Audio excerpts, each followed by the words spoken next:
See my Timothy the turtle there? And that really fast dolphin that swam by? I think that was Flipper. Anyway, kids, let's talk about Neptune. Do you know who Neptune was? Well, Neptune was regarded as a Roman god of the seas and the water. Before that, though, he was noted as the god of the springs and the lakes and the rivers. And then also, he was also known as the god of earthquakes and was often referred to as the Earth Shaker. Neptune had descended from the ancient lines of primordial sea gods and was the son of Saturnus and Ops, and they were both from the race of the Titans. So Neptune was also the patron god of horse racing, as he was believed to have been the creator of the horse. So he was a pretty busy guy, wasn't he? Anyway, that's a little bit of information about Neptune. Are you ready for this week's project? And we're going to create ourselves a Driftwood mobile. Let's go play.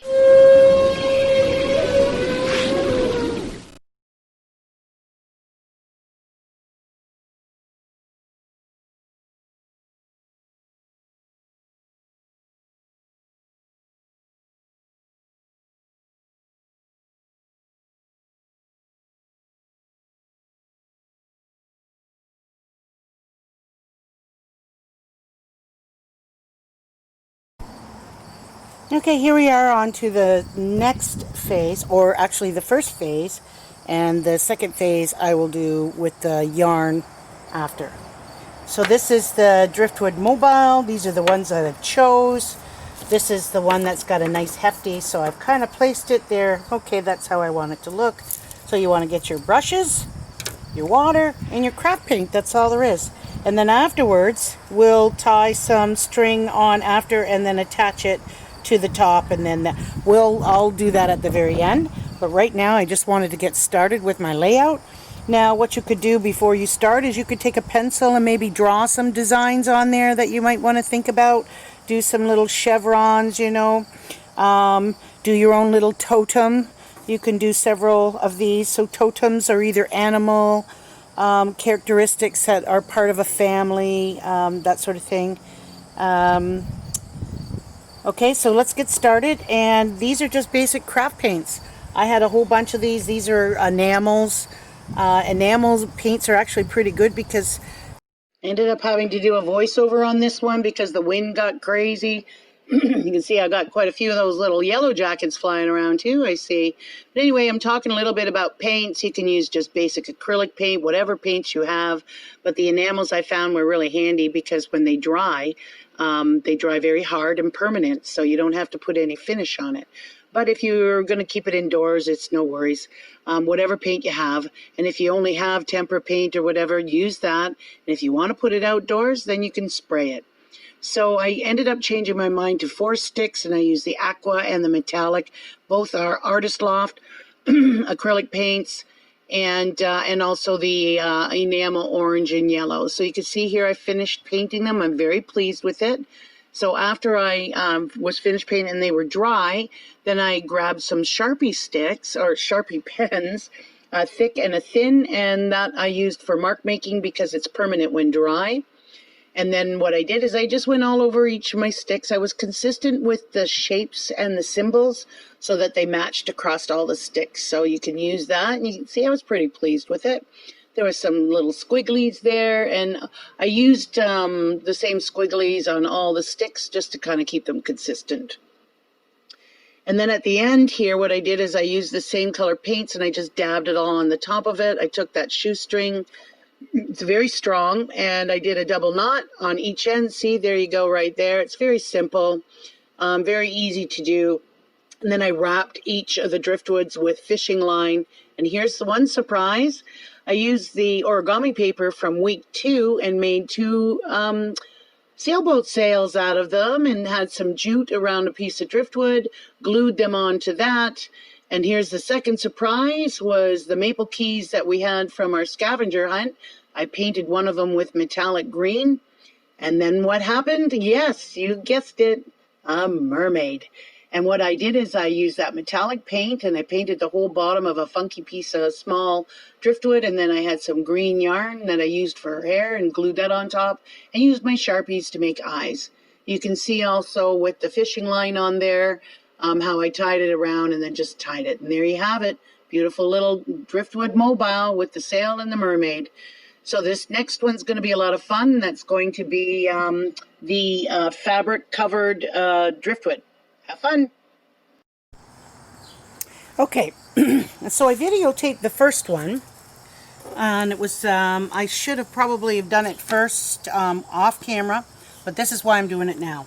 I've decided I'm going to videotape this, the very last one, because usually for the first one you kind of, it's, you know, you cut your teeth on it, so to speak, and you find out shortcuts and easier ways to do things.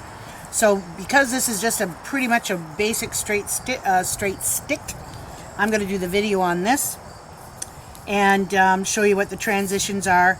So I've got, I did this one in 2 colors, this one in 3, and I think the last one I'll do in 4 colors. So we got 2, 3, and 4.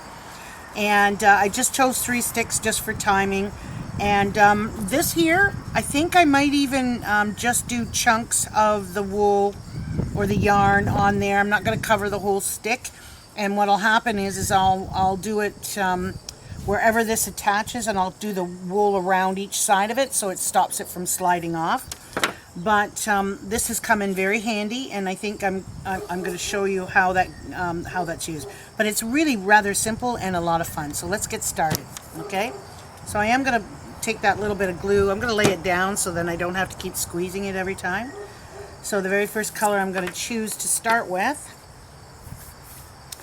is, let's go with this to start. Put these off to the side, and just as we did for the others, we're going to tie it in a knot first. I'm going to try to do this right-handed. I am left-handed, and normally I would have the camera on this side, but because the sun is coming from here, I didn't want everything to be in shadow. It's going to be a little bit of shadow anyway. So I double knotted that just to get it started. You can bring that as close to the top as you can. Bring that down here, and remember, we're going to make a loop. You'll see this because we want that string to go through there for when we attach it to the top part, right? So there you go. Now hold that down and then just start wrapping it. And so see how I've got this in this hand, I'm holding it in this hand. This is, you'll probably do it opposite because you're right-handed, but this is great for the camera. So look at how I'm using this hand to turn the stick, and this hand I'm holding on to the yarn. Boy, does that ever make it easy. So I learned that the hard way, because before I was just doing this, right? Which is fine too, right? Wrapping it like this. That's pretty quick. So you can do it, you can do between, go between, and then then your hand doesn't get too tired. But see, look at how quick. I could have cut that off way up above, but maybe I'll snip it in a minute. So I think that's as far as I should go, because I've got 1, 2, 3, 4. So I can probably go just a little bit more before I stop. So this one's going to be a bit quicker, isn't it? Because I've got 4 colors. So what I'm going to do is I've got these little straight pins. You can decide whether you want to use them or not, but I just found it very handy, and I just put this in just to hold that in place for now. And then I'm going to come in with glue. Now if you've got a helper, then it's okay. I'm just going to come in with some glue there and just bring that up a little bit more, and then just tack it down in place. It's tacky glue, so it won't take very long. Okay, so the next color I choose, I think is going to be, I think I'll go with the green this time. I know I like putting the yellows and blues together because they're complements and they make each other stand out really nicely. But I think I'm going to use this cotton green. I love this green, nice lime green. So this is what we're going to do. We're going to take that. Okay, we're going to make a knot, double knot. Same thing, you want to maybe push that up. Ooh, see, now the sun's out and the flies are coming out. We just got the flies. So we want to make that nice and push that up nice and snug. Right. Now you could double knot it. If you double knot it though, it might make some bulk that you don't want. But so now I'm going to put this, bring this around nice and snug. And I'm going to actually cut that. And I'm going to hold it just right there with one finger. I don't need all of that either, but I'm just going to hold it for now until I get this started, okay? I'm just going to do that. And then we just start twisting. So we want to probably go around this a couple of times just to hide that. I'm going to cut that now.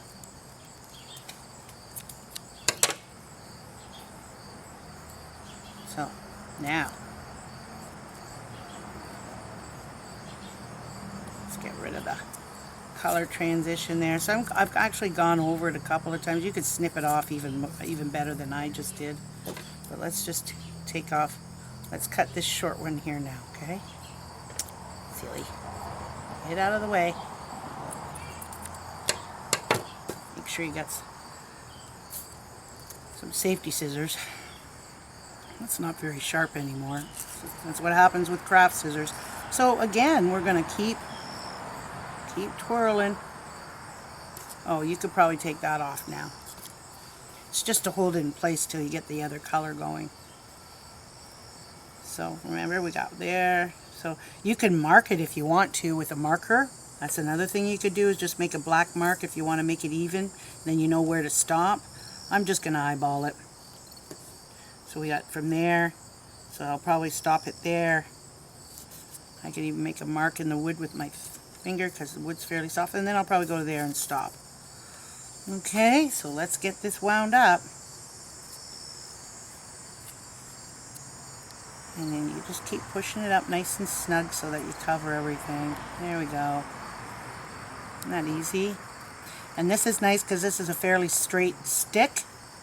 So it's going to wind up fairly quickly and very easily. You don't have to worry about all these little bumps in the roads like you do with these. But I mean, it makes these kind of a little characteristic too, don't they? They all have their own little personality. And that's the beauty. I'm really liking these ones. These are a lot of fun. And it's less messy too. So if you don't have any paints and you don't want any mess, or if you're the type of person that doesn't like to make mess, this is a perfect project for you. And they look nice too. I was going to use white, but I thought, no, you know what, I'm not going to use white yarn. I was going to do like a nautical kind of blue and white and red, you know, for nautical colors, but I really do love color. Okay, so I'm going to stop right there. I'm going to take that pin to hold it in place. First we're going to, whoop, so I got some glue there. I'm going to use that. Waste not, want not, right? Let's put it there. That honking that you're hearing is my little Daisy Doozers. She's up on the porch. She does that mostly for attention, only because she had a really bad cough over a month ago, and she got lots of attention, so she knows that when she does that, we come running. Okay, so I'm going to bring this over here, get this out of the way, and I'm going to bring in my next color, and I think I'll use that yellow. Let's put this over here. Okay. And so the same thing we're going to do, take that, and we're going to make a knot. And I'm not going to do a double knot like I did with the other. So see how I already covered over that little bit there, and the glue is going to hold it in place. So make that nice and snug. Bring that down.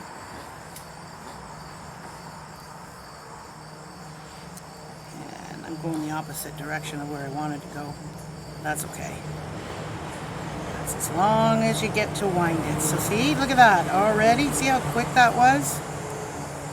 Way faster. So you just tie a little knot and then you cover over it. And you keep this nice and snug. It's nice and tight against the stick. So let's cut this up. Actually, I'm going to get a little closer than that.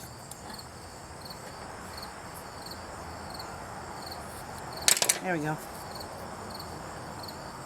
Here, let's do it like this now because we're getting close to this end. We'll turn it so that we use this biggest part here as our turning machine. And let's just go for it. Look at how quick that is, huh? So it got very noisy at this point in the background. It must have been some hot rodders going by. So I thought that I would just turn the volume and do a voiceover. So basically you're seeing me doing the same thing. I'm just kind of keeping an eye on the lengths of them. And then I'm coming down to the very end here and just going to finish off. So yeah, you do want to put some glue. This tacky glue is excellent because it really gets the job done and holds things down. I'm okay with getting a little glue on my fingers because then it just kind of peels off anyway. Okay. So now we're going to get to our very last color. Oh yeah, I'm going to take the lid, turn that lid.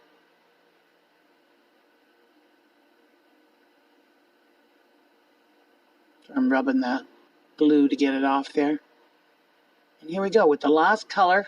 Nice dark blue, nautical blue. These were really fun yarns. I found them at Michael's. They were on a sale or a clearance. I love those clearance aisles. I think every crafter does. Okay, so same thing we've done all along. Just going to take that, just do a quick little knot to hold it in place, and that glue will also help. And then just push up any of the yarn where you see gaps and keep it nice and snug. And here we go. We're just winding it around.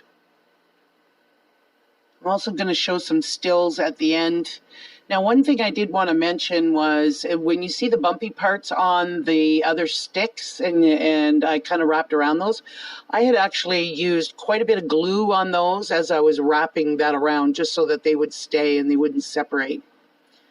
Okay, so now I'm getting down to the very end of it. Cut that little piece off there, clean that up, and then that doesn't get in the way.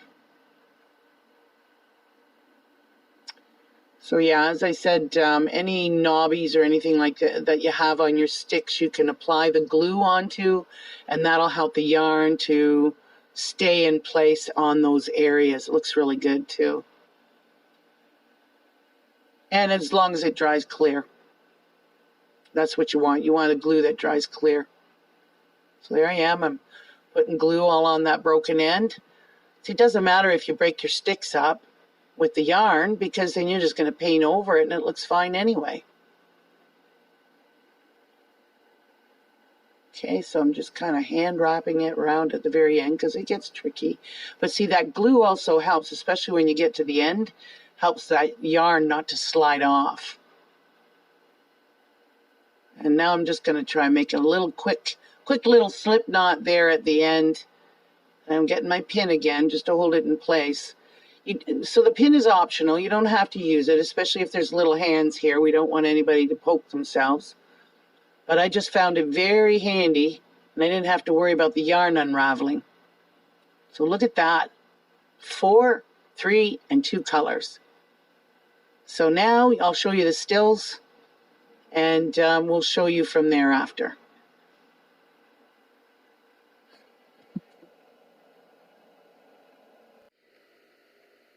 Okay, so now we're coming up to the stills. It's just going to show you the basic beginning, do a couple of good knots, put some glue on it to hold it, make your loop, and then wrap it until you get to that knobby part there. See where I put a lot of glue onto it?